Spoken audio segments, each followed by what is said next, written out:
The first time I entered the Galactic Council Nexus, I understood how small humanity truly was. The chamber was enormous, built beneath a dome where artificial stars drifted in slow constellations. Hundreds of representatives filled the circular tiers, each wearing the symbols of civilizations that had ruled the galaxy for thousands of years. Some floated inside shimmering energy fields. Others towered over everyone around them. Ancient empires spoke with the confidence of species that had watched suns rise and die. Our delegation occupied one of the outer platforms. Earth had joined the Galactic Council only a few decades earlier. We were respected enough to receive an invitation, but not important enough for anyone to seek our opinion. I was perfectly comfortable with that. My name is Ryan Brooks, a military medic assigned to protect our diplomats if the unexpected happened. My job wasn't politics. My job was keeping people alive. Then the chamber fell silent. The golden doors opened, and the delegation of the Aurelis Empire entered. At their head walked Empress Lyra Solis. She carried herself with royal dignity, but exhaustion was written across her face. "My daughter is dying," she said. No ceremony, no diplomatic greeting, just the truth. Medical holograms appeared above the chamber, revealing Princess Lyra Solis suspended in a medical stasis field. Strange neural patterns flashed across the display while specialists explained that every known treatment had failed. Then another projection appeared. It wasn't medical. It was political. Lyra was the Empire's only heir. If she died, rival noble houses would fight for the throne, dragging dozens of allied systems into a war that simulations predicted would consume the galaxy. Around me, the greatest scientists began arguing over impossible cures. I stayed quiet. Instead of watching the politicians, I kept studying the patient. The debate began before the holograms had even finished rendering. Representatives from every major civilization stepped forward, each convinced that centuries of accumulated knowledge would produce the answer that had somehow escaped everyone else. Quantum physicians proposed rewriting the princess's neural pathways. Bioengineers recommended replacing damaged cells with synthetic tissue grown from Imperial DNA. Energy healers insisted the illness originated beyond ordinary biology, claiming that Lyra's life force had become disconnected from her physical body. Every suggestion was met with another objection. Every solution created 3 new problems. I stood at the back of our delegation with my medical tablet folded beneath one arm, listening more than watching. Military medicine teaches you that the loudest voices rarely save lives. The quiet details usually do. The Aurelis chief physician enlarged the latest scans. "As you can see," he said, "the degeneration accelerates despite intervention. Her nervous system no longer responds consistently to bioenergy stimulation." A scientist from the Eldros Confederacy interrupted immediately. "Increase the resonance frequency. We already have. Then increase it further." We did. Again. It killed 23% more neurons. Silence followed. Another expert replaced him. "What about nanocellular reconstruction?" "Failed." "Temporal regeneration?" "Failed." "Quantum inversion?" "Failed." One by one, the greatest medical minds in the galaxy exhausted treatments that sounded almost miraculous to someone raised on Earth. Yet every report ended with the same single word: failed. The atmosphere inside the council chamber grew heavier with every passing minute. No one wanted to admit it aloud, but everyone could see the truth. They weren't discussing how to save Princess Lyra anymore. They were discussing how long she had left. The Empress remained perfectly still at the center of the chamber. Her expression never changed, but I noticed her hands. They were clasped tightly behind her back, her fingers trembling almost imperceptibly. I'd seen that before. In emergency rooms, field hospitals, and families waiting outside operating theaters. Hope and fear often looked exactly the same. Ambassador Carter leaned toward me and whispered, "Quite a gathering of geniuses." "They all asking the same question," I replied quietly. She glanced at me. "What question?" "How to repair the damage." "And that's wrong?" "I don't know yet." She studied me for a moment before returning her attention to the chamber. I looked back at the scans. Something about them felt familiar, though I couldn't explain why. Not the illness itself, the approach. Every specialist assumed the answer had to be more advanced than the last. More energy, more technology, more complexity. Sometimes, in trauma medicine, that was exactly how patients died. Everyone became so focused on extraordinary solutions that they forgot to ask whether something simple had been overlooked. I kept that thought to myself. After all, I was just the human medic standing quietly in the back of the room, and nobody there had come expecting to hear medical advice from me. Hours passed, yet the council chamber showed no sign of reaching a conclusion. The debates became increasingly technical, each proposal more elaborate than the last. Holographic equations floated above the delegates like constellations, while simulations predicted thousands of possible outcomes, none of them ending with Princess Lyra's recovery. Every civilization possessed medical technology beyond anything humanity had imagined before joining the stars, yet together they had accomplished nothing except proving how little they understood the illness. I had stopped following the arguments. Instead, I requested copies of the Princess's medical records through the Council network. As a military medic, my clearance was limited, but enough information was publicly available for me to study the progression of the disease. The numbers bothered me, not because they were unfamiliar, because they were too familiar. Each report focused on restoring damaged neural activity using increasingly powerful bioenergy fields. Every specialist measured success by how much artificial stimulation reached the failing nervous system. Yet every increase in energy produced faster cellular collapse. The treatments weren't simply failing. They seemed to be making things worse. I zoomed in on the timeline. 27 days, dozens of physicians, hundreds of procedures, thousands of diagnostic scans, one treatment philosophy. I frowned. Something wrong? I looked up to find Ambassador Helen Carter standing beside me. She had quietly stepped away from the diplomatic discussions. I am not sure, I admitted. She folded her arms. You've been staring at those records for nearly an hour. I keep expecting to find a different approach. And Helen looked at the display, though most of the medical terminology meant little to her. They the best doctors in the galaxy. I know, so maybe there isn't another approach. I didn't answer immediately. Back on Earth, I served in disaster zones where sophisticated equipment wasn't available. Sometimes all you had were basic instruments, limited supplies, and experience. You learned to question assumptions because assumptions killed patients. Everyone here assumed the illness required more advanced technology. What if that assumption was the mistake? The speaker called the chamber back to order. The council must consider evacuation to the Imperial Medical Complex on Aurelia Prime. Several delegates agreed immediately. Others argued the journey itself might kill the princess. The discussion drifted further from medicine and deeper into politics.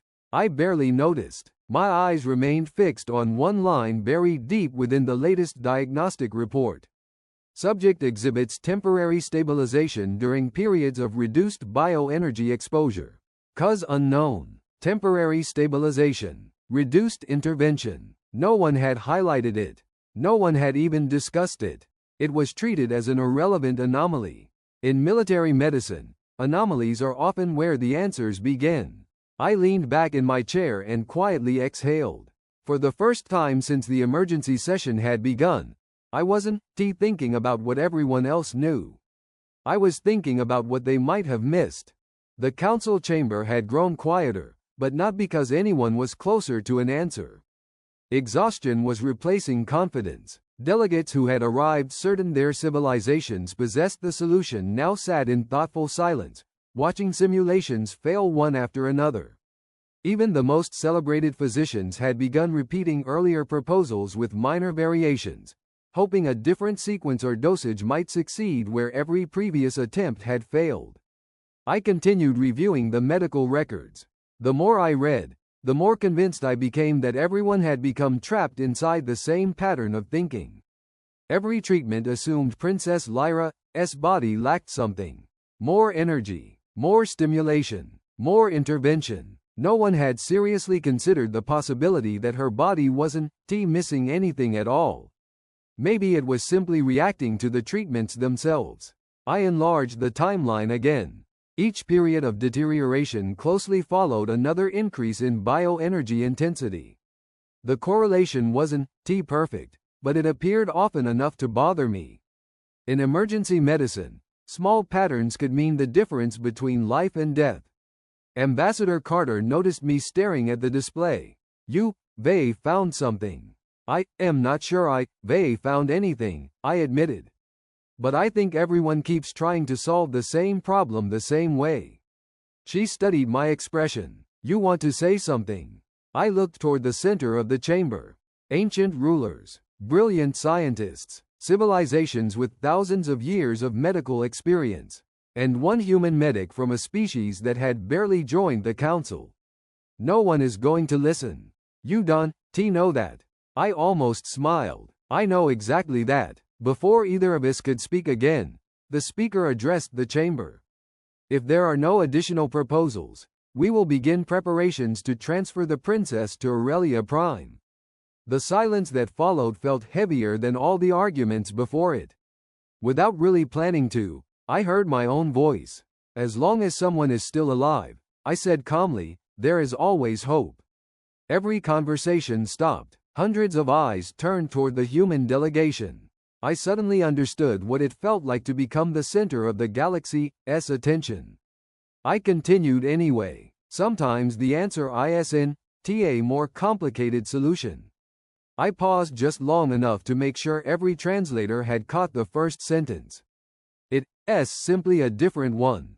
No one interrupted. For several long seconds, the chamber remained perfectly still. Then quiet murmurs spread through the delegates. Some looked confused. Others openly frowned. The Aurelis physicians exchanged skeptical glances. One of the senior scientists slowly folded his arms before asking the question everyone else was thinking. And what, he said, could a human military medic possibly teach the greatest medical minds in the galaxy? No one answered immediately. The silence that followed my words was colder than any rejection. Hundreds of delegates simply stared at me, as if they were trying to decide whether I had genuinely spoken or whether their translators had malfunctioned. Then the murmuring began. It spread through the chamber like a slow wave. A human? A military medic? He has no specialization in xenobiology. This is absurd. The first voice to rise above the others belonged to an elderly physician from the Eldros Confederacy. His silver robes shimmered as he stepped onto the central platform, his expression caught somewhere between disbelief and irritation. Young human, he said, our civilizations have practiced medicine since before your ancestors discovered agriculture. A few delegates nodded. He continued, thousands of specialists have examined the princess. Entire planetary databases have been searched.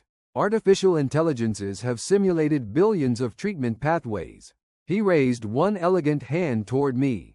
And you believe that you have discovered what none of us could? I didn't say that, I replied. His brow narrowed. I said that everyone is searching for the answer the same way. Several scientists exchanged annoyed glances. A representative from the Vascari Union clicked his mandibles before speaking. Human medicine is primitive by comparison. Your hospitals still rely on mechanical surgery. Your physicians still perform procedures manually. You cannot seriously expect us to believe your methods surpass ours.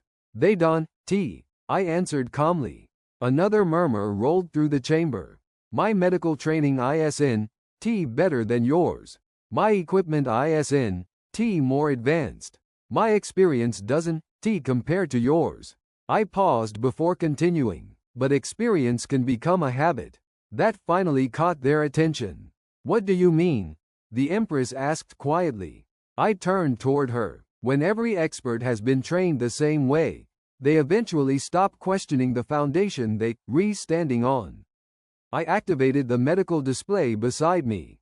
The record showed 27 days of treatment. The holograms expanded. Hundreds of procedures. Thousands of scans. but almost every decision begins with the same assumption. I highlighted the energy readings. That Princess Lyra requires more bioenergy stimulation. The chamber remained silent. I enlarged another graph. These are the periods when her condition briefly stabilized. Colored markers appeared across the timeline. They all occurred immediately after reductions in treatment intensity. One of the Aurelis physicians frowned. Those intervals were statistically insignificant. Were they? I asked. No one investigated them. They were dismissed because they didn't fit the existing model. Several delegates shifted uneasily. The chief physician stepped forward. You are suggesting every medical team in the Empire overlooked something so obvious? I shook my head. No, I am suggesting they overlooked something because it seemed too obvious to matter. The chamber fell silent once more. For the first time since I had spoken, no one laughed. They still didn't believe me.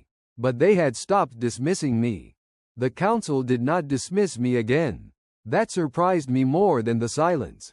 A few minutes earlier, I had been nothing more than the human medic standing behind his delegation. Now every eye in the chamber followed me as the Aurelis physicians quietly re-examined the graphs I had highlighted. None of them admitted I might be right, but none of them ignored the data either. The chief physician enlarged the stabilization intervals. His expression became increasingly difficult to read. You are correct about one thing, he admitted. The temporary recoveries were never investigated independently. Why not? I asked. Because they were brief, and because they contradicted our working theory. I nodded. That happens more often than people realize. Several scientists looked offended. One of them folded 4 slender arms across his chest. Human medicine depends on trial and error. It did, I answered. For a long time. So did everyone else. The chamber grew quiet again. I wasn't trying to embarrass anyone.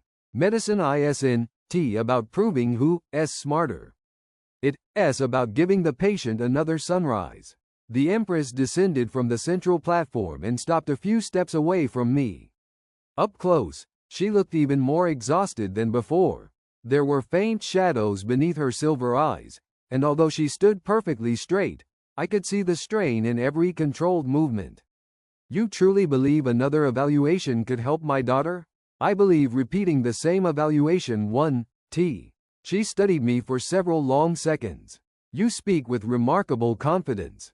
I speak with caution. Those aren't the same thing. No, I agreed. Confidence says I know the answer. Caution says I know we haven't found it yet. The Empress slowly turned toward her physicians. If we transport Lyra to Aurelia Prime. She paused. How long before additional procedures begin? Immediately, the chief physician replied. I spoke before anyone else could. Then done, begin with procedures. He looked at me sharply. You presume much for an outsider. They spent years treating soldiers under fire. Different circumstances, not as different as you think. When every second matters, you stop asking what the textbook recommends. You ask what the patient needs. The words lingered in the chamber. Finally, the speaker rose. The Imperial Medical Complex has agreed to receive the human delegation. A wave of surprise swept through the council. The medical evaluation proposed by Staff Sergeant Ryan Brooks will be permitted under Aurelis' supervision. The decision echoed through the chamber like history quietly changing direction. I wasn't certain I could help Princess Lyra, but for the first time since the emergency session began, someone was willing to let me try. The journey to Aurelia Prime lasted less than 4 hours, yet it felt much longer. I spent most of the flight reading everything the Imperial Medical Archive was willing to share. Every report, every laboratory result, every failed procedure eventually appeared on the display in front of me. The more I studied them, the stronger one impression became. The doctors hadn't failed because they lacked knowledge. They had failed because they possessed too much certainty. Ambassador Carter sat across from me, watching as page after page scrolled past. Have you slept at all? She asked. I shook my head. I'll sleep later. They said that for 12 hours. I know. She sighed. Ryan. Everyone in the council believes you, walking into the most advanced hospital in the galaxy. I am. They also believe you, about to prove humans were overconfident. I know that too. She leaned forward. Then why are you so calm? I looked out through the transport's observation window. Aurelia Prime slowly filled the darkness beyond the glass, its continents glowing beneath a network of orbital stations. Because this isn't about proving anyone wrong. It's about understanding why everyone reached the same conclusion. A soft chime echoed through the cabin. We will arrive at the Imperial Medical Complex in 5 minutes. The transport descended through layers of silver clouds before the enormous hospital finally came into view. It wasn't a hospital. It was a city. Hundreds of interconnected towers stretched across the mountainside, linked by transparent bridges carrying streams of medical drones. Landing platforms covered every rooftop while emergency craft arrived and departed in constant rhythm. Entire research institutes occupied separate districts, each devoted to a single branch of medicine. I'd never seen anything remotely comparable. As we entered the central reception hall, dozens of physicians were already waiting. None of them looked pleased. The chief physician stepped forward first. Staff Sergeant Brooks. I nodded. Doctor, I hope you understand the responsibility you have accepted. I do. You will not interfere with ongoing treatment. You will not perform unauthorized procedures. You will not approach the princess without approval. I understand. He studied me carefully. Good. We have prepared every medical record for your review. They already read them. That answer earned the first genuine look of surprise I'd seen from him. All of them? Twice. For a moment, neither of us spoke. Finally, he gestured toward a secure corridor. The princess is this way. As we walked, I noticed something unusual. Every laboratory focused on monitoring the disease. Every room contained machines measuring neural activity, bioenergy output, cellular decay, molecular resonance. Thousands of instruments, thousands of numbers, but I didn't see anyone asking the simplest question of all. What happens if we stop treating the illness long enough to understand it? That was where I intended to begin. Not with another cure, with another way of looking at the patient. Princess Lyra's room was nothing like I expected. There were no flashing alarms or frantic doctors rushing from one machine to another. The chamber was almost peaceful. Soft white light filtered through translucent walls, and the steady hum of advanced life support systems filled the silence. If I hadn't seen the medical reports, I might have believed she was simply sleeping. She looked younger than the official portraits. Without the ceremonial robes and jeweled crown, she was just a young woman lying motionless beneath a thin silver blanket. Her pale skin contrasted sharply with the faint golden lines that traced across her temples, the visible pathways of the Aurelis nervous system. Every few seconds those lines flickered weakly before fading again. The chief physician activated a holographic display. Her neural activity has fallen another 3% since leaving the council. I studied the monitors without answering. Numbers, graphs, predictions. They were impressive, but they only described what was happening. They didn't explain why. May I see the original admission records? I asked. The physician frowned. You already reviewed them. I reviewed copies. I'd like to see the first observations. He hesitated before signaling an assistant. Moments later, an older report appeared beside the newer files. I smiled. There it is. What? The physician asked. The first examination. He looked confused. I don't understand. Neither did anyone else. I pointed toward the timeline. The princess wasn't connected to bioenergy amplifiers during the first 6 hours after admission.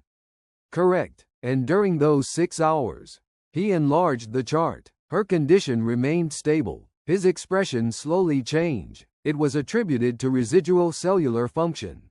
Was it tested? No. Why? He didn't answer. Because the moment improvement began, the medical teams followed established protocol. They increased stimulation. The deterioration resumed. I walked around the bed slowly, observing everything except the machines. The room temperature, the lighting, the position of her hands, the rhythm of her breathing. Field medicine teaches you to trust your senses before your equipment. Machines are invaluable. Patients tell the real story. An emergency alert suddenly echoed through the complex. The lights flickered. Then everything went dark. For one heartbeat the room became completely silent. Backup generators failed to engage. Medical staff immediately rushed toward manual life support controls. Power failure. Someone shouted, "Restore emergency systems." Without thinking, I moved toward the bed. The portable life support unit beside Lyra was heavier than it looked. I grabbed one side while a technician lifted the other, trying to reconnect it to an auxiliary power source. As I reached across the bed, my bare hand brushed against hers. Her fingers were cold. For a single second, nothing happened. Then every monitor in the room chimed at once. The golden lines beneath her skin glowed brighter than they had in weeks. And for the first time since Princess Lyra had fallen ill, her vital signs began to climb. Nobody spoke. For several long seconds, the only sounds inside the Royal Medical Chamber came from the monitors that had been silent for weeks. Their steady tones echoed through the room like heartbeats, each one announcing another small improvement in Princess Lyra's condition.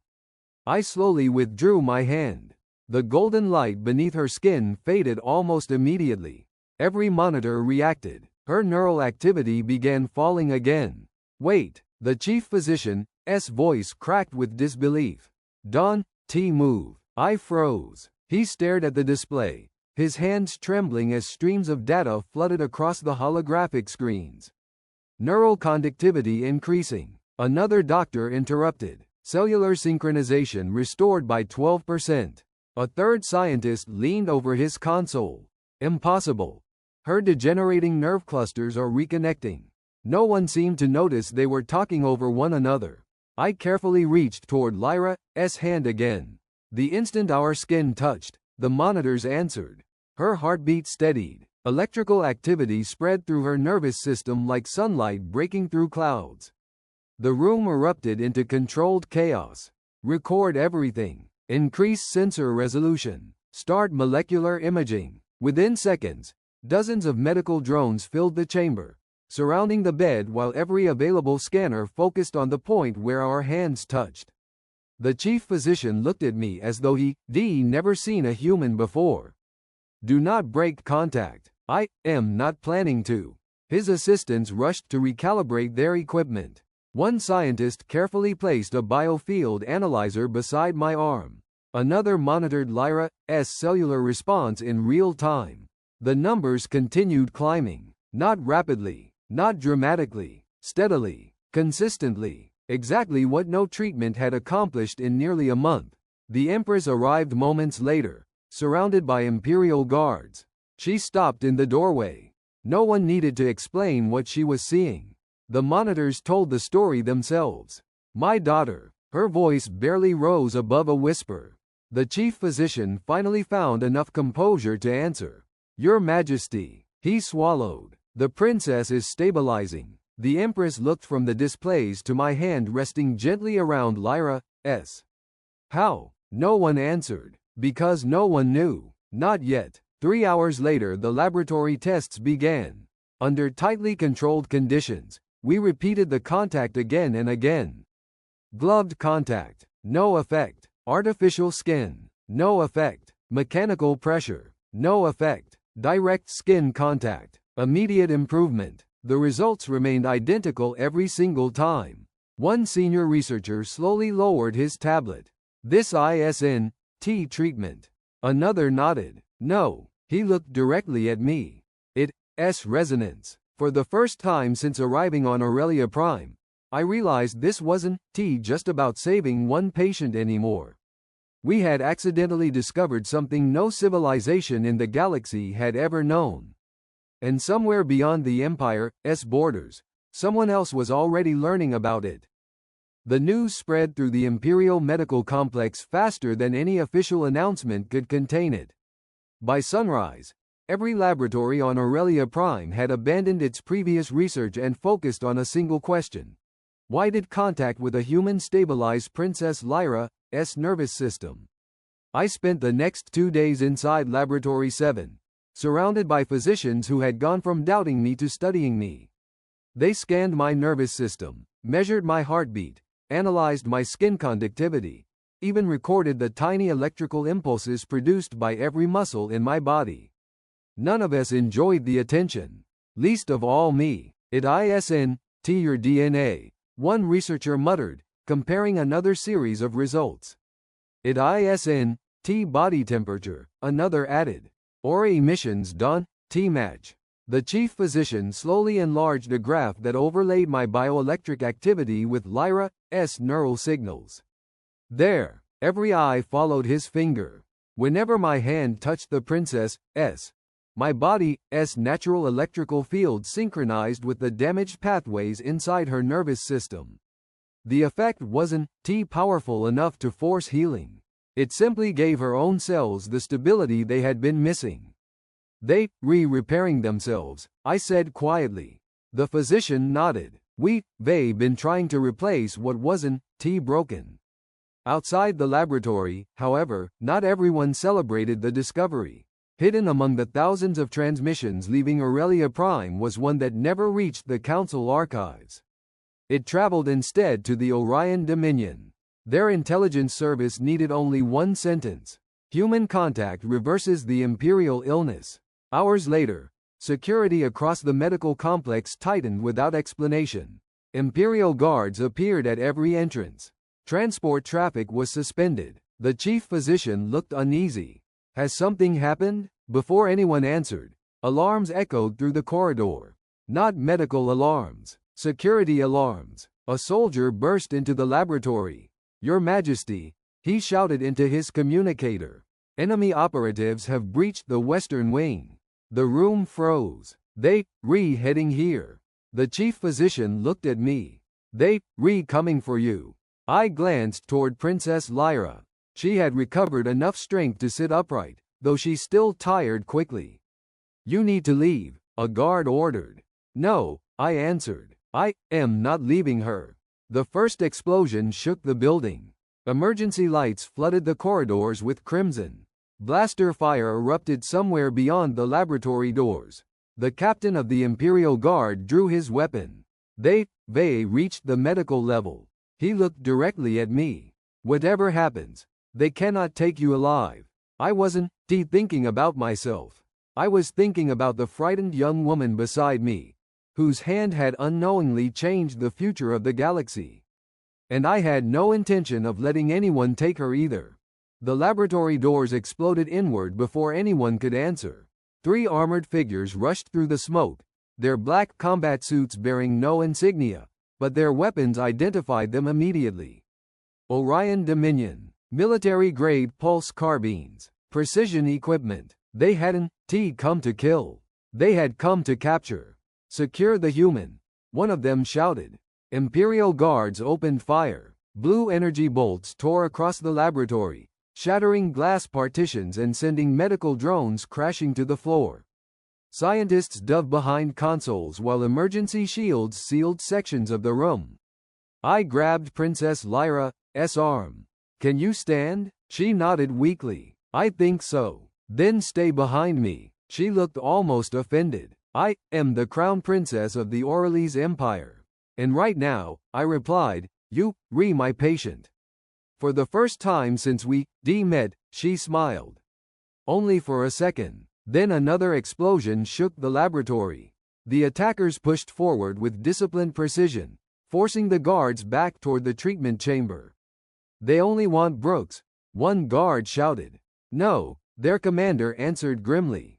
They want the princess too. Everything suddenly made sense. If Orion possessed the only human capable of stabilizing Lyra, they could control the future of the Aurelis Empire. Control the air, control the throne, control the balance of power across half the galaxy. I spotted an emergency medical cart beside the wall. Heavy, solid, good enough. As another operative rounded the corner, I shoved the cart into him with everything I had. The impact sent both of us crashing into a diagnostic console. His weapon skidded across the floor.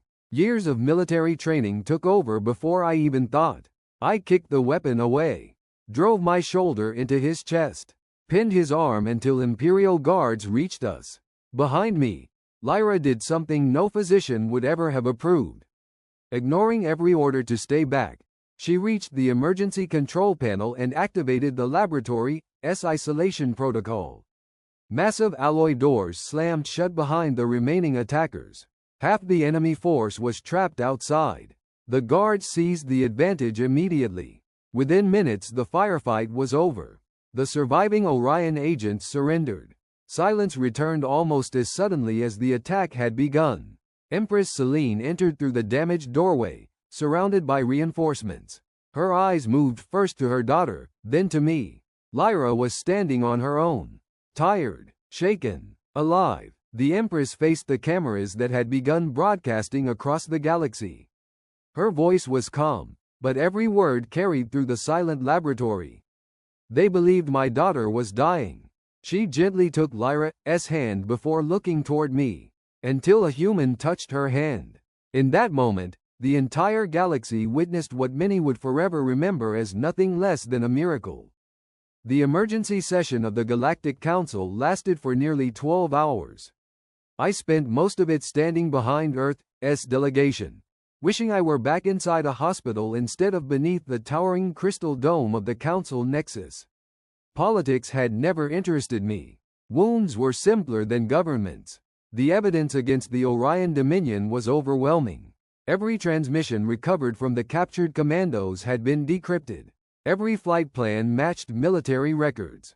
Every order led back to Orion intelligence. When the final report appeared above the chamber, there was no debate. Only silence. The speaker slowly rose. The council has reached its decision. His voice echoed across the immense hall. The Orion Dominion is found guilty of violating galactic medical neutrality. The charges continued one after another. Attempted abduction of protected medical personnel. Armed assault against the Aurelis Empire. Conspiracy to exploit a biological discovery for military purposes. No civilization spoke in Orion's defense. One by one, representatives cast their votes. Trade suspended. Military cooperation revoked. Scientific exchanges terminated. Diplomatic privileges withdrawn. When the final crystal illuminated, the verdict was unanimous. The Orion delegation quietly stood and left the chamber without saying a word. No one stopped them. No one watched them leave. Everyone's attention had already shifted toward something far more important. The chief Aurelis physician activated a new holographic display. Independent laboratories from 43 civilizations have completed verification. A three-dimensional image of human and Aurelis nerve cells rotated above the chamber. We can now confirm that this interaction is neither mutation nor coincidence. It is a naturally occurring biological phenomenon unique to humanity. He enlarged the synchronized electrical patterns. The human body's natural bioelectric field temporarily replaces the missing resonance required for Aurelis' neural stability. Another scientist completed the sentence, allowing normal cellular repair to resume. The chamber remained silent. Thousands of years of galactic medicine had overlooked something so simple that no one had thought to search for it. The speaker looked toward me. By unanimous scientific recommendation, he smiled slightly. This phenomenon shall forever be known as the human resonance effect. For a moment, no one moved. Then the applause began. Not for me, for the discovery itself. I found that easier to accept. Because discoveries don't belong to people. They belong to everyone willing to learn from them. The applause had barely faded when the first offer arrived. It came from the Vascari Union. Their ambassador rose from his seat and bowed toward Earth's delegation. On behalf of the Union, we offer humanity unrestricted access to every medical archive in our possession. In return, grant us exclusive rights to the human resonance effect. Before Ambassador Carter could answer, another representative stood. The Eldros Confederacy offers 10,000 quantum laboratories and unlimited research funding. A third delegate interrupted. The Kel Dominion will provide an entire star system for human scientific development. Then another. And the Tyrell Collective offers permanent seats within the High Council. The chamber erupted once again, but this time it wasn't an argument. It was a competition. Civilizations that had guarded their knowledge for thousands of years were suddenly willing to surrender fortunes, technology, territory, and political influence. Not because they were generous, because they feared being left behind. I glanced toward Ambassador Carter. She remained perfectly calm, waiting until every proposal had been made. Only then did she rise. Honored delegates, she began, Earth is grateful for your confidence. She paused long enough for the chamber to become silent. But humanity cannot accept your offers. Confused whispers spread across the council. One ambassador frowned. You refuse? We do. Another delegate stood. Our proposal can be increased. It is not a question of price, Carter replied. The speaker leaned forward. Then what does humanity seek? She smiled gently. When Princess Lyra fell ill, every civilization here shared its greatest knowledge without asking who would receive the credit. That cooperation saved her life. She looked around the chamber. If we claim ownership of the human resonance effect, we would betray the very lesson it has taught us. The silence returned. It felt different this time. Respectful. Earth's ambassador continued. Humanity will not patent this discovery. We will not restrict its use. We will not trade lives for influence. Several delegates stared in disbelief. Even the Empress looked surprised. Instead of sitting down, Ambassador Carter activated a hologram. A new emblem appeared above the council floor. A blue world surrounded by the symbols of every member civilization. Earth proposes the creation of the Galactic Medical Alliance, a permanent organization where every civilization freely shares medical discoveries, emergency response teams, and humanitarian assistance. No borders, no political conditions, no exclusive ownership, only one purpose: saving lives. For several seconds, no one spoke. Then Empress Selene rose first. The Aurelis Empire votes yes. One after another, representatives across the chamber stood to their feet. The vote became unanimous before the speaker even called for it. Looking around that chamber, I realized something extraordinary. Humanity had earned the galaxy's respect not by keeping a miracle for ourselves, but by giving it away. 1 year later, I stood once again beneath the crystal dome of the Galactic Council Nexus. This time, the chamber felt different. The seats were the same. The ancient empires still occupied their places. Yet something had changed. Human physicians now worked in hospitals across the galaxy. The Galactic Medical Alliance had already coordinated hundreds of humanitarian missions, and Princess Lyra stood beside her mother, healthy, smiling, and very much alive. I never thought of myself as a hero. I was still a medic, just someone who had reached out when another person needed help. As the ceremony drew to a close, the oldest delegate in the council slowly rose to his feet. Elder Valor of the Eldros Confederacy looked around the silent chamber before speaking. For centuries, we searched for salvation through technology. His quiet voice carried effortlessly through the hall. We built greater machines. We gathered greater knowledge. We believed every answer would come from progress alone. He turned toward me. Humanity reminded us that the greatest discoveries sometimes begin with a simple act of compassion. The chamber remained perfectly still. We believed the princess was dying. His gaze shifted to Lyra, until a human touched her hand. A gentle smile crossed the elder's face. And on that day, the galaxy finally understood the true strength of humanity. The applause that followed echoed beneath the crystal dome, but I barely heard it. My eyes were on Lyra. She smiled, raised one hand in gratitude, and I returned the gesture. Sometimes history isn't changed by the most powerful weapon. Sometimes it changes because one person refuses to give up on another. And I think that's a future worth fighting for.